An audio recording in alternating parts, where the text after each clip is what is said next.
Hey guys, so you know how I'm known as the furry that looks at mainly Apple products? Well, there's actually a device that actually made me consider switching over to Android. That device being the Samsung Galaxy Note 9. This device is the smoothest Android device I've ever used in my life.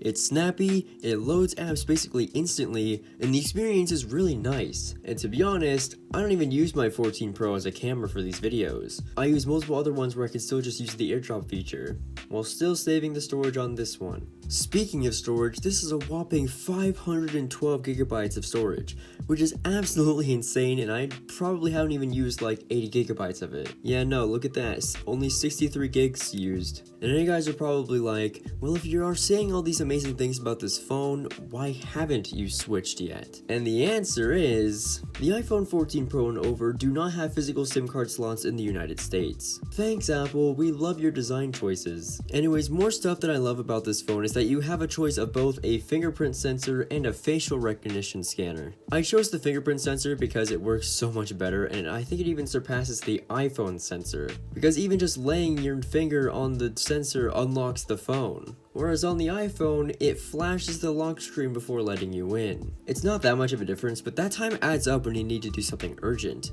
And while yes, the iPhone has reduced motion, it still flashes the lock screen first before letting you access your apps and everything. And now for something you probably would never expect me to do, and that's me trashing on iOS. On my main phone, I use iOS 17.4, and you may know that iOS 18 is the latest OS that's out right now.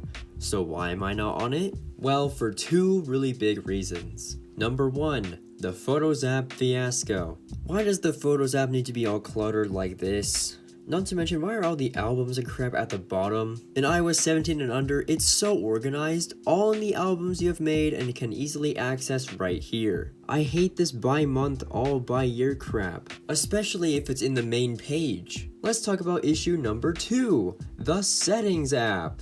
What the f*** are you doing, Apple? Why aren't the core apps in the main page anymore? Notice how Mail isn't in the core page anymore? You have to scroll all the way down to the new menu labeled Apps and search it up. It's all in alphabetical order, which I guess isn't too bad, but you'll see Mail is right there. Or if you wanted to, you could just search up Mail. The apps menu isn't really my problem. I feel like it's another way to organize your apps, but I would feel it would be better for the apps you've downloaded, not core apps, because you have Clock, Calculator, Files, FaceTime, Find My, Health, iTunes Store, Mail, Maps, Messages, Music, Notes.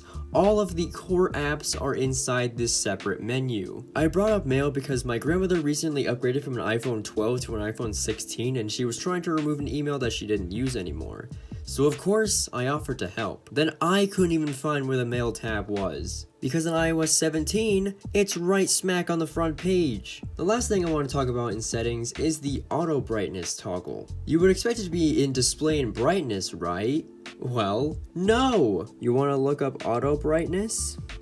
You see what that says? Accessibility settings? Why the hell is auto brightness in accessibility settings and not in display settings where they belong? I just don't get it, Apple. What is with these changes? Next thing you know, they're gonna move the battery health into the actual health app. Son of a bitch.